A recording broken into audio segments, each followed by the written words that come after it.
De Juan vamos a estar en el capítulo 1. Allí vamos a situarnos en este día. Allí vamos a tener la palabra del Señor. Primera de Juan, capítulo 1. Alabado es el nombre del Señor. Vamos a leer la palabra, hermanos, del verso 1 en adelante. Primera de Juan está después de segunda de Pedro. Primera de Juan, capítulo 1. Vamos a leer del verso 1 al 10. Dice la palabra de vida. Dice el verso 1. Dice: lo que era desde el principio, lo que hemos oído, lo que hemos visto con nuestros ojos, lo que hemos contemplado y palparon nuestras manos tocantes al verbo de vida, porque la vida fue manifestada y la hemos visto y testificamos y os anunciamos la vida eterna, la cual estaba con el Padre y se nos manifestó. Lo que hemos visto y oído, eso os anunciamos, para que también vosotros tengáis comunión con nosotros. Y nuestra comunión verdadera es con el Padre y con su Hijo Jesucristo.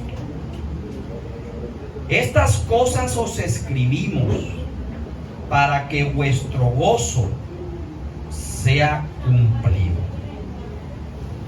Este es el mensaje que hemos oído de Él y os anunciamos. Dios es luz y no hay ninguna tiniebla en Él. Si decimos que tenemos comunión con Él y andamos en tiniebla, mentimos y no practicamos la verdad. Pero si andamos en luz, como Él está en luz, tenemos comunión los unos con los otros. Y la sangre de Jesucristo, su Hijo, nos limpia de todo pecado. Si decimos que no tenemos pecado, nos engañamos a nosotros mismos y la verdad no está en nosotros. Si confesamos nuestros pecados, Él es fiel y justo para perdonar nuestros pecados y limpiarnos de toda maldad. Si decimos que no hemos pecado, le hacemos a Él mentiroso y su palabra no está en nosotros. Padre, gracias por tu palabra. En el nombre de Jesús, gracias te damos, bendito Padre. Bien, hermanos, vamos aquí a tener la palabra en la primera carta del apóstol Juan. En esos 10 versículos tendremos el mensaje en el día de hoy.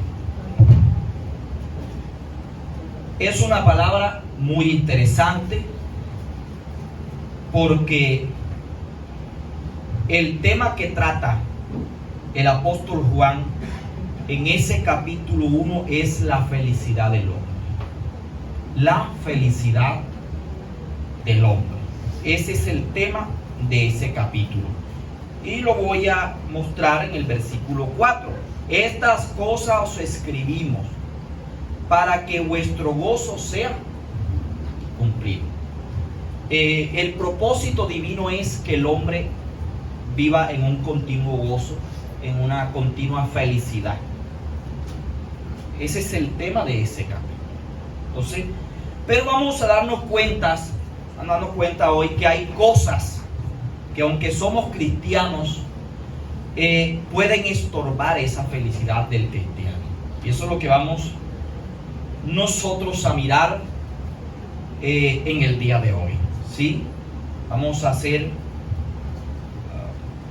un estudio de esta palabra y a mirar cuáles son esas cosas, pero también vamos a mirar qué recursos nosotros tenemos contra esas cosas que quieren destruir nuestra felicidad.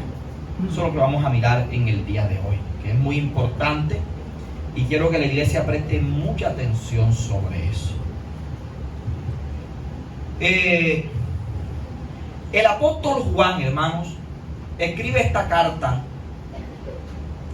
y empieza diciendo en el verso 1: lo que era desde el principio, lo que hemos oído, lo que hemos visto con nuestros propios ojos, lo que hemos contemplado y palpado nuestras manos tocantes al verbo de vida. Fíjate muy bien. Verso 2: porque la vida fue manifestada y la hemos visto y testificado. Y os anunciamos la vida eterna, la cual estaba con el Padre y se nos manifestó.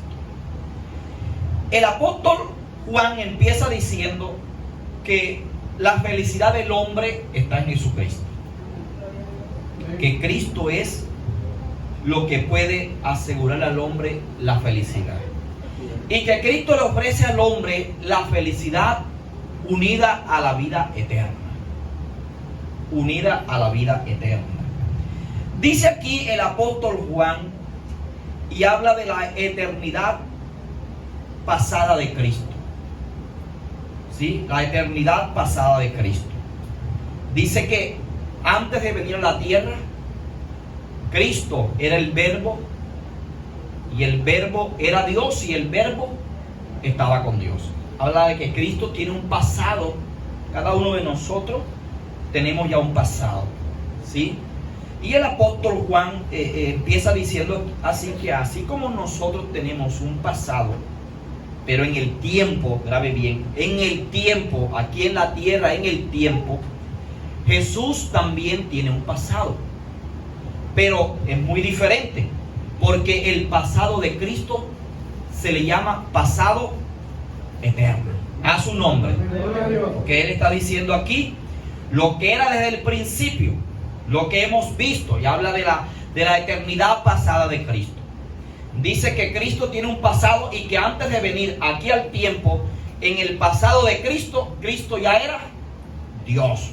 Ya Él era Dios. Ahora, ¿por qué el apóstol Juan toca primero eso y después empieza a decir, hermano, lo que hemos oído? Verso 1: lo que hemos visto con nuestros ojos, lo que hemos contemplado, lo que palparon nuestras manos, tocantes al verbo de vida. Y da unas cosas que al parecer, a simple vista, a nosotros nos parece que fueran infantiles. Porque primero habla de la eternidad pasada de Jesús y luego habla de su encarnación aquí en la tierra. Luego dice que Cristo, después que ya habló de la eternidad pasada, de que en el pasado era Dios, en el eterno pasado de Jesús, luego dice ahora, y para nosotros puede ser superficial, porque dice, mire, nosotros vimos a ese verbo, se hizo carne, nosotros lo vimos, nosotros lo escuchamos, nosotros lo palpamos, lo tocamos, ¿sí? Con nuestras manos vimos ese verbo, y da un sinnúmero de cosas que habla de la encarnación de Cristo. Para nosotros no parece tener sentido, pero sí lo tiene, y lo cobra cada día, y lo cobraba en el tiempo del apóstol Juan. ¿Por qué, hermano? Porque el Señor había ofrecido la felicidad al hombre, como se la sigue ofreciendo hoy. Pero esa felicidad que el Señor le ofrece al hombre, que nos ofrece a nosotros, es estorbada por muchas cosas. Muchas cosas tratan de estorbar esa felicidad. Y a los creyentes del primer siglo, cuando Juan escribió, había algo que les estaba estorbando esa felicidad. Y lo que les estaba estorbando la felicidad era una falsa doctrina que se llama los agnósticos. No gnósticos, agnósticos.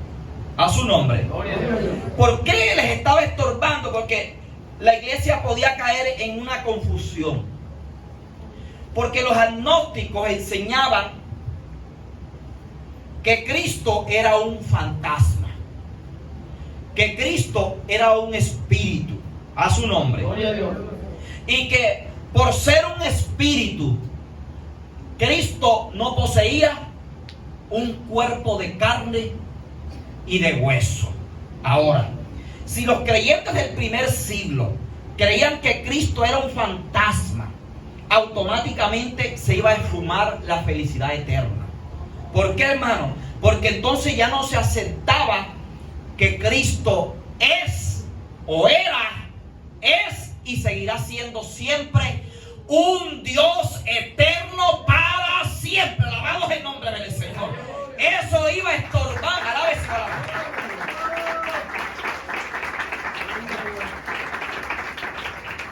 Esa falsa doctrina estaba estorbando la felicidad de la iglesia. Hermano, hay muchas cosas que pueden estorbar la felicidad del cristiano. Esa es una de las que yo dije. Esa es una solita. Pero hay muchos tipos de cosas. A usted le puede estorbar la felicidad, sus emociones, si no están consagradas a Dios. Y eso le puede estorbar la felicidad que el Señor le ofrece. Pero le puede estorbar la felicidad las circunstancias que uno vive en esta tierra. Que hay de todo tipo de circunstancias. ¿De acuerdo? Tantas cosas que se viven sobre la tierra. Le puede estorbar la felicidad el pecado. Y van tres ya. Le puede estorbar la felicidad, y lo vamos a ver. Satanás, el diablo, que el Señor lo reprenda. Y podían haber más, pero yo quiero quedarme con esas cuatro solamente, porque no lo quiero cansar en el día de hoy. Entonces, a estos hermanos les estaba estorbando la felicidad esa falsa doctrina, que decía que Cristo era un fantasma. Y entonces Juan dice, no, Él no es un fantasma. Cristo tiene una vida. Mira cómo es de sabio el Espíritu Santo. Y Él no es un fantasma porque tiene un pasado. Oye muy bien. Y dice, y el pasado de Cristo, está diciendo Juan, no es como el pasado de nosotros, que es en el tiempo. Él dice, es antes del tiempo. Y entonces dice Juan, porque antes que existiera la tierra, es lo que está diciendo, que hicieran los cielos, que hicieran todo, dice, ya Cristo existía y Él era el Dios todopoderoso que estaba en la creación con el Padre y con el Espíritu Santo, creando todas las cosas.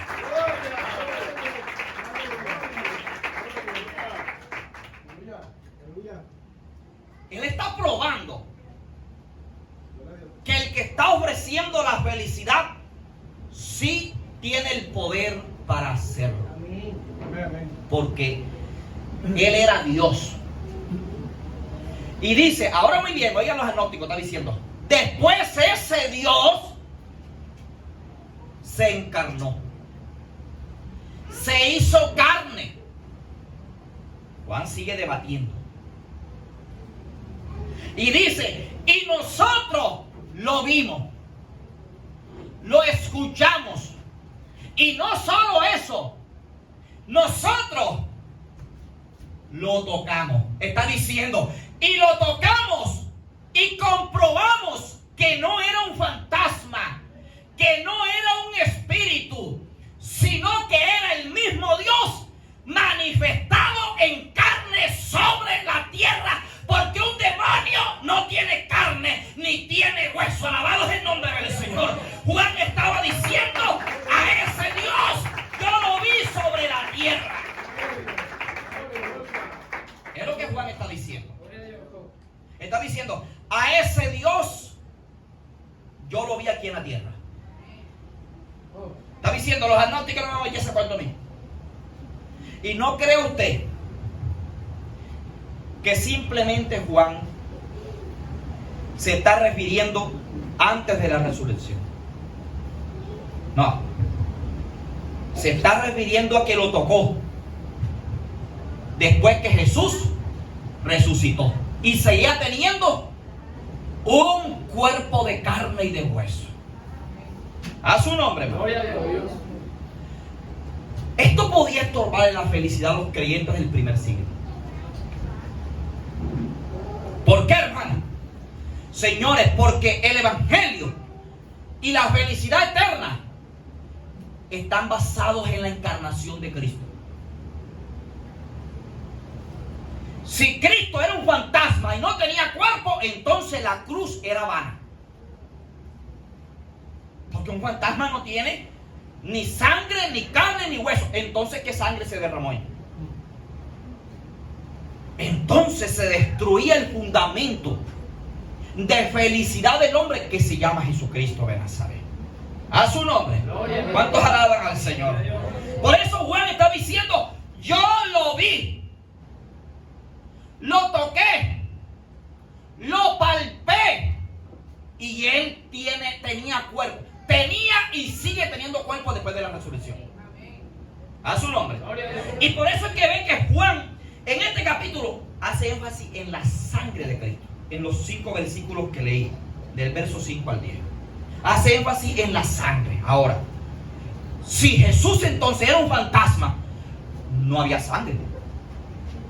Y la Biblia dice que nosotros obtenemos la salvación por el derramamiento de la sangre de Jesús en la cruz del Calvario. Ahora, si era un fantasma y no tenía sangre, vayan y vámonos que todos estamos listos. ¿Cuántos alaban a Dios? Sí, ahí no había nada que hacer. Entonces, hermano, fíjate que entonces Juan está tratando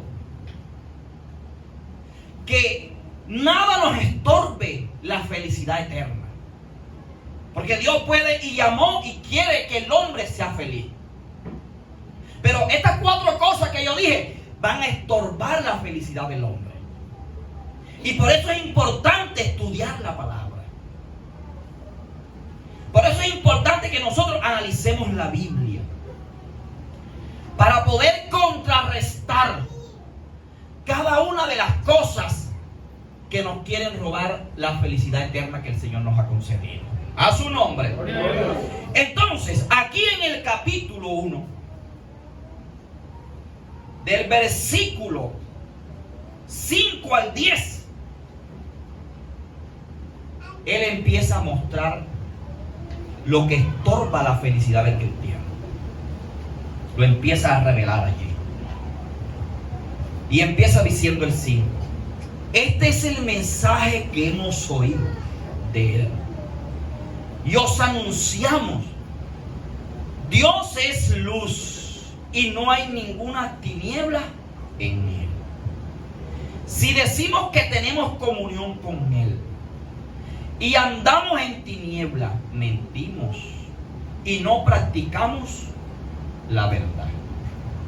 Pero si andamos en luz, como él está en luz, tenemos comunión los unos con los otros.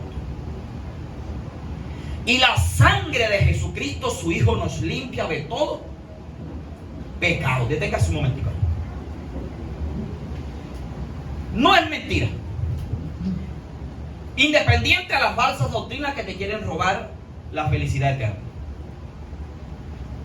a tus emociones que juegan una mala pasada si no están consagradas. Hay 2 elementos que son los que mayormente afectan la felicidad del cristiano: el pecado y el diablo. Pero el diablo, Señor lo reprenda, no podría afectarte la felicidad si no es por una acusación de tu pecado. Y es donde juega un papel importante la sangre de Jesucristo de Nazaret. Es donde nosotros tenemos que tener un conocimiento profundo. Aquí este texto habla de andar en luz, de que Dios es luz, de que hay que andar en la luz, que hay que practicar la comunión, etc. Pero habla de algo en presente que yo quiero tocar hoy. Leemos el verso 8. Si decimos que no tenemos pecado, ¿en qué tiempo está? ¿Pasado o presente? Está en presente. En presente. A su nombre. Ahora mira. Ahora, en la cruz del Calvario, Cristo pagó por nuestros pecados. Ahí Él pagó. Pero la perfección del cristiano es cuando vaya a la eternidad. Quiera o no quiera el creyente, siempre el pecado lo está afectando de una u otra manera, de una u otra forma. Y cuando el pecado afecta al cristiano, es donde llega el enemigo con el ataque violento a la mente, y lo ataca y lo ataca. Si usted no tiene el pleno conocimiento de para qué es que sirve la sangre de Cristo, le aseguro que el diablo lo va a barrer, lo va a atormentar, le va a robar el gozo y va a vivir en un tormento siempre, aunque esté aquí en la tierra. Entonces ahí es donde hay que saber para qué es que sirve la sangre de Cristo. Ahora fíjese bien, si se creía que Cristo era un fantasma, entonces la sangre no servía para nada, porque un fantasma no tiene sangre, un espíritu no tiene sangre. ¿Cuántos alaban? Entonces no se puede decir como dicen ciertas doctrinas, y a veces hasta los cristianos, porque yo lo he oído. No, los hermanos hablan de la sangre, pero la sangre no sirve para nada. Cristianos que yo he escuchado, hasta gente que da clases en institutos bíblicos, la sangre solamente sirvió ahí en el Calvario y ya. No. No te tiene que saber por qué el apóstol Juan ocupa un espacio aquí a la sangre de Cristo. Sí, es verdad que la sangre se derramó allí en el Calvario, y corporativamente la sangre es la que salva a la humanidad. A su nombre.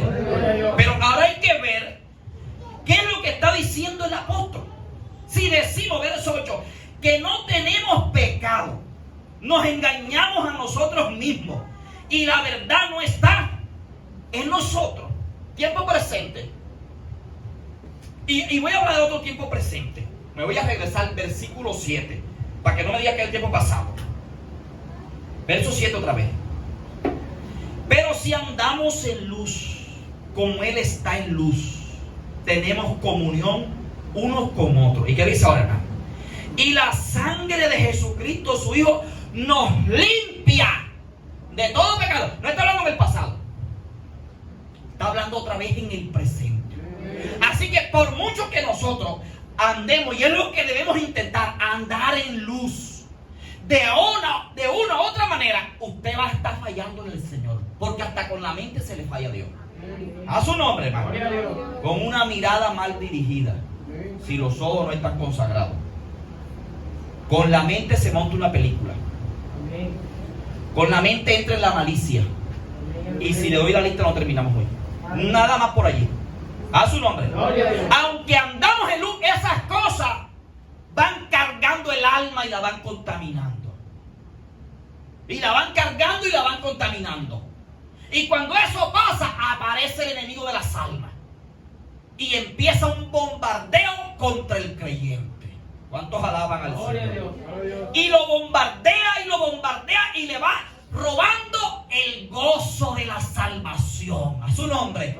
Pero si el creyente tiene un pleno conocimiento de para qué sirve la sangre de Cristo, cuando el diablo venga con el bombardeo, el creyente se aplica la sangre de Cristo y esta lo limpia de todo pecado. Alabado es el nombre del Señor.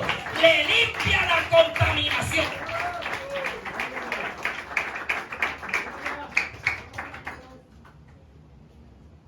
Es ahí donde el apóstol quería llegar. Y es donde nosotros, hermano, tenemos que tener un conocimiento para qué sirve la sangre de Cristo. Si no, vamos a vivir un tormento siempre. ¿Cuántos alaban? Si no, vamos a vivir un tormento siempre. A su nombre. ¿Cuántos alaban al Señor? Ahora, fíjense muy bien. Verso 9. Ya vamos a caerle para qué es que sirve la sangre. Le voy a dar en este día 4 cosas para las que sirve la sangre de Cristo, para que usted la ponga en práctica. Pero ya le vamos a caer donde hay que caer. Espérese un momentito. Verso 9. Si confesamos nuestros pecados, Él es fiel y justo para perdonar nuestros pecados y limpiarnos de toda maldad. A su nombre. Por supuesto que tiene que haber una confesión del pecado al Señor. A su nombre. Tiene que haber una confusión del pecado. Una confesión. Para que entonces pueda aplicarse la sangre de Cristo. Mi hermano, de una u otra manera usted le falla a Dios. La gente puede decir lo que le dé la gana. Puede decir lo que sea. Pero cuando usted tiene vivencia es otra cosa. Porque la vivencia... Por eso estos agnósticos quisieron decir lo que era un fantasma. Pero Juan dijo, no señor. Es que yo tengo vivencia. Es que yo lo vi. Es que yo lo escuché. Yo hablé con él, comí con él. Y aún después de la resurrección nos hace un pescadito ahí con unos panes y nosotros comimos con él ahí. Y lo toqué. ¿Cuántos alaban? Son vivencias. Porque la gente dice muchas cosas y hay muchos teólogos y gente diciendo cosas de que no saben. Porque no hay vivencia. A su nombre, hermano. La vivencia te da propiedad para hablar. ¿Cuántos alaban al Señor? Y yo he tenido mucha vivencia, gracias a Dios. En una ocasión, cuando yo estaba comenzando, me robé los dientes. A ver, sea honesto el pueblo, ¿cuánto les ha pasado así? Nada, yo me robé los dientes, nada más fui yo. ¿Cuántos alaban? Y yo me los robé. Sé que no me gusta andar con cosas. Yo me robé los diezmos y aparentemente parece que no pasó nada. A su nombre. Yo me los robé. Hermano, yo estaba ya dormido. Cuando estoy dormido, me cayó un demonio y me cogió por la garganta y me estaba matando. Eso lo viví yo. Me estaba ahorcando. Y yo no me lo podía zafar. Y yo reprendía y decía todo el repertorio que me sabía. Pero el demonio no se iba. ¿Cuántos alaban? Y como pude me le solté. Ay, Señor, ¿esto qué está pasando, Padre? ¿Qué sucede aquí, Señor? Y me quedé quietecito, oré, reprendí toda la artillería que yo me sabía. ¿Cuántos alaban? Todo lo que yo me sabía. Y me volví a acordar otra vez. No me había dormido bien. Cuando tenía el mismo demonio encima otra vez matándome. Y otra vez me le zafé. Y volví. Señores, cité Salmo 91, el 121 y todo lo que me sabía. Todo lo que me sabía. Con lo que yo sabía ya, porque cuando el diablo me atacaba yo le citaba y se iba enseguida. Pero este demonio no se iba. Y volvió otra vez. Y otra vez me estaba matando. Entonces vi que la cosa estaba como grave. Yo no tenía la autoridad, no me sentía. Yo dije, no, yo voy a dar la rodilla. Voy a buscar aquí qué es lo que me está pasando a mí. Y me arrodillé, hermano. Le dije, Señor, esto nunca me había pasado a mí. ¿Por qué me está pasando esto? Cuando estoy así, hermano, el Señor me habló y me dijo, porque te robaste los diezmos. Oí la voz del Espíritu Santo. Digo, porque te robaste los diezmos, pecaste contra mí y no tienes la autoridad contra ese demonio. ¿Cuántos alaban al Señor? Parece cosa sencilla, pero mire cómo eso influye en el mundo espiritual. A su nombre. Ahora, ¿qué tenía yo que hacer? Tenía que ver cómo resolvía eso. Y eso no daba a esperar. Eso había que resolverlo era enseguida. Porque ya eran las 2 de la mañana para 3 y yo no podía ni dormir. Yo dije, tengo que resolverlo es ahora. ¿Cuántos alaban a Dios? Sí, porque hermano, tengo que resolver esto es ahora mismo. Digo, Señor, y ella dice, ¿y ahora qué es lo que voy a hacer yo? Porque ni para llevar el diezmo hasta ahora. ¿Y a cuánto voy a coger yo ahora aquí? ¿Cuántos alaban? Su nombre. Era una emergencia y un tormento que me estaba cayendo. Y tenía un tormento y un tormento. ¿Cuántos alaban al Señor? Y ahí fue donde aprendí. El Señor me dijo, para eso tienes la sangre de mi Hijo Jesucristo. A su nombre. Confiésame tu pecado y báñate con la sangre y quedarás limpio. Alabado es el nombre del Señor. Y mañana lleva los diezmos. Alabado a Dios para siempre.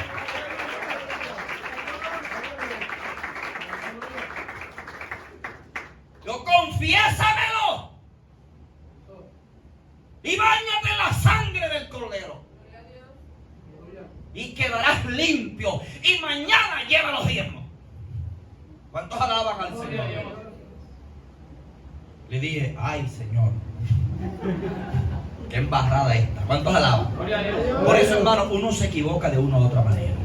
Si decimos que no tenemos pecado, hacemos al Señor mentiroso. Usted no va a pecar o no tendrá pecado cuando esté en el cuerpo glorioso. Pablo decía, estoy buscando la perfección, no que lo haya alcanzado, pero prosigo al blanco del supremo llamamiento. Yo le dije, Señor, te pido que me perdone, que yo me robé los diezmos. Por eso hay que confesar. En un apuro hay que confesar. Te pido que tú me perdones y que me laves con la sangre de tu Hijo Jesucristo. El demonio no sabía, yo estaba esperando ahí. Me estaba esperando otra vez cuando yo me acostara. Todos alaban. Yo creí esa palabra y dije, estoy limpio. Y mañana lo devuelvo. ¿Cuántos alaban? Parece mentira, pero todo eso influye en el mundo espiritual. Grábeselo de memoria, son vivencias. A mí ninguno me va a echar ese cuento, porque yo lo viví. Y efectivo, hermano, me acosté. Y me acosté yo ahí. Uno viene a cerrar los ojos cuando lo tenía encima otra vez, ahorcándome. Y le dije, diablo del demonio, acabo de hablar con mi padre y le he confesado mi pecado y me he limpiado con la sangre de Jesús de Nazaret. Te vas en el nombre poderoso del Cristo de la gloria. Y enseguida me soltó, alabados el nombre del Señor. Recuperé la autoridad en el acto. A su nombre. Por eso es que hay que saber usar la sangre de Jesús. La iglesia tiene que saber que tiene un poder en la sangre de Cristo. Hay poder en esa sangre. A su nombre. A veces tenemos los recursos, pero no los sabemos usar. No sabemos lo que tenemos en las manos nuestras. A su nombre, hermano. ¿Cuántos alaban al Señor? Así que la sangre de Cristo, lo primero que hace, según este versículo, es purificarnos, limpiarnos. Usted debe dejar que el Espíritu le haga un sondeo. Confiésele a Dios su falta. Y luego diga, Señor, límpiame con la sangre de Jesús de Nazaret. Así que hay que tener fe en esa sangre. Que la sangre de Cristo tiene poder, mis amados hermanos. ¿Cuántos alaban al Señor? Hay que saber usar la sangre. Para eso es la sangre. A su nombre. ¿Cuántos alaban al Señor? Usted tiene un recurso a su disposición. ¿Cuánto lo bendice? Alabado es el nombre del Señor. Vamos a mirar aquí la Biblia. Vamos a mirar aquí para ver qué dice.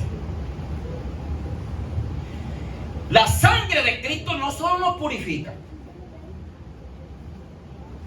no solo nos limpia, en un caso como el que me pasó a mí, pero la sangre de Cristo también nos da la victoria contra el diablo.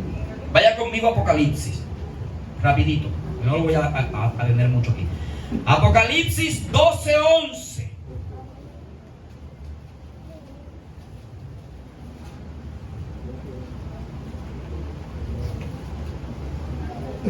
Dice la Biblia así: y ellos le han vencido por medio de la sangre del Cordero y de la palabra del testimonio de ellos, y menospreciaron sus vidas hasta la muerte. Es la sangre la que nos asegura. No es que nos va a asegurar, es la sangre de Jesús en la cruz la que nos asegura a nosotros una victoria contra el diablo. A su nombre, hermano. Así que el diablo es un enemigo vencido. Y no vamos a desconocer que tiene un poder. Lo tiene. Él lo tiene. Porque eso no se puede desconocer. Pero por medio de la sangre de Jesús, en la cruz del Calvario está incluido incluida la victoria suya ahora mismo. ¿Cuántos alaban a Dios? Si yo logro reconocer eso, entiendo que el diablo se me puede aparecer en el cuarto, que el demonio se le puede manifestar en el cuarto a usted, que le puede sonar el techo, que le puede venir con un puñal, pero la victoria es suya por la sangre de Jesús de Nazaret. Cite la palabra, la sangre de Cristo tiene poder. Alabado es el nombre de Dios. La sangre de Cristo tiene poder. ¿Cómo van a decir que la sangre no sirve? Pero qué disparate es ese. Si es que en la sangre que derramó en la cruz del Calvario, repito, está asegurada la victoria sobre el diablo. Es decir, no es que la voy a asegurar, la tengo. Entonces el diablo, cuando ve que tú eres feliz, viene a estorbar tu felicidad. Viene con un ataque. ¿Para qué tienes la sangre? ¿Para qué es la sangre? Entonces hay hermanos que se pegan el susto del siglo. Otros se deprimen y el diablo dándoles ahí. Usted tiene la sangre de Cristo. A su nombre. Oiga lo que oiga, vea lo que vea, lo que pase. El brujo le puede levantar al altar que le dé la gana y se lo va a levantar. ¿Cuántos alaban al Señor? A su nombre, hermano. Y le va a levantar al altar. Usted tiene la victoria. No tiene por qué una cucaracha lo está molestando que llamarme a mí. A su nombre. ¿Cuántos alaban a Dios? Porque oyó un ruido, entonces me tiene que llamar a mí. Señores, usted también tiene el poder de Dios y lo tiene en la sangre de Jesús de Nazaret. Así de la sangre de Cristo. Sírvela. A su nombre. Y si yo sigo y no nos iríamos hoy, vamos a darle rapidito. Su nombre, hermano.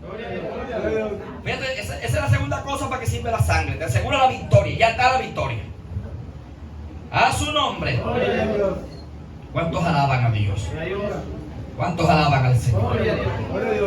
La sangre de Cristo te asegura protección. Protección. Eso está en Éxodo 12:23. Ahí está la cita bíblica para sostener ese punto. A su nombre. Fíjate muy bien. Fíjate el incidente que voy a relatar. Dice la Biblia que Dios quería sacar a su pueblo de Egipto. Y ya la última plaga que iba a echar era la muerte de los hijos primogénitos. Es decir, el hijo mayor de cada egipcio se iba a morir esa noche. Porque Egipto había sido rebelde contra las cosas de Dios. Y el Señor tenía que proteger a su pueblo. Y le dijo a Moisés y a Aarón que en cada casa mataran un cordero.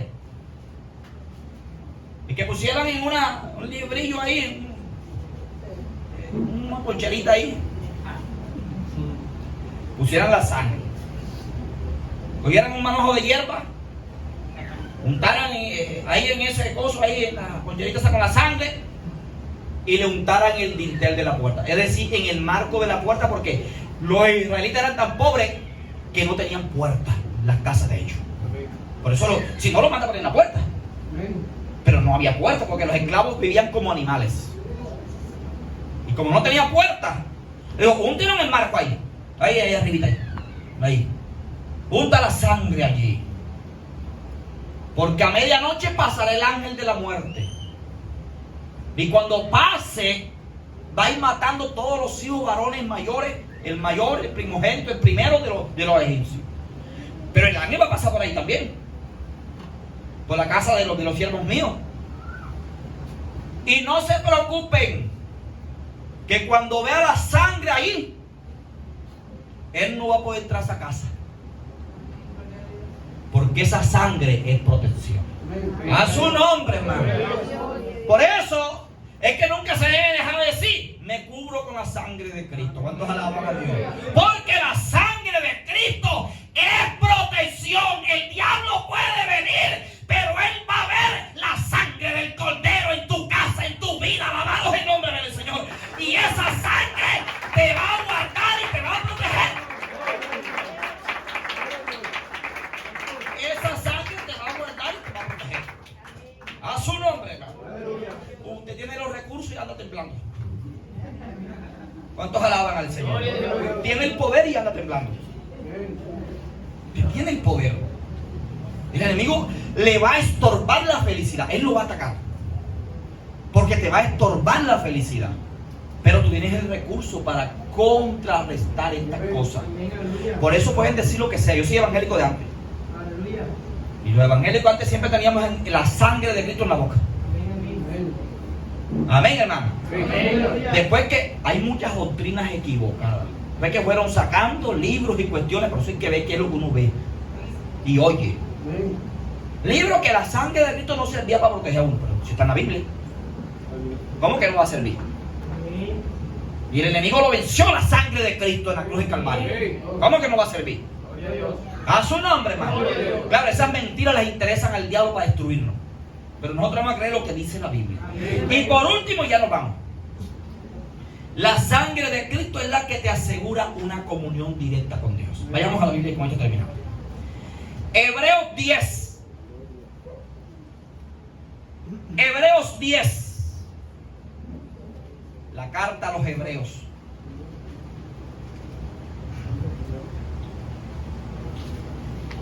¿Cómo ve que dice la Biblia ahí?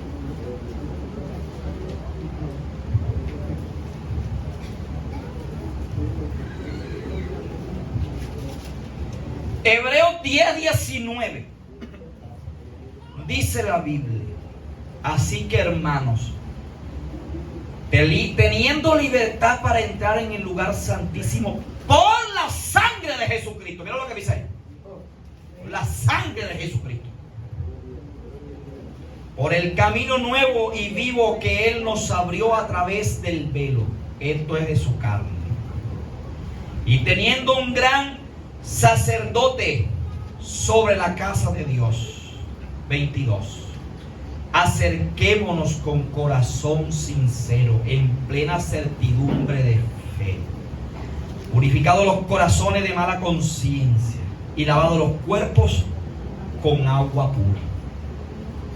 Y es la sangre de Cristo la que me asegura a mí que tengo una comunión con el Padre.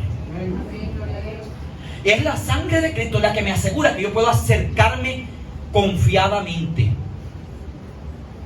Es por esa sangre que yo puedo entrar a la presencia directa de Dios. Por la sangre. Mire, hermano, no son por las buenas obras suyas. Y voy a hablar más claro. Yo soy un hombre de ayuno y oración, gracias a Dios. Y puedo ayunar. Y yo puedo orar. Y hay que hacerlo. Y nos podemos congregar. Y hay que hacerlo.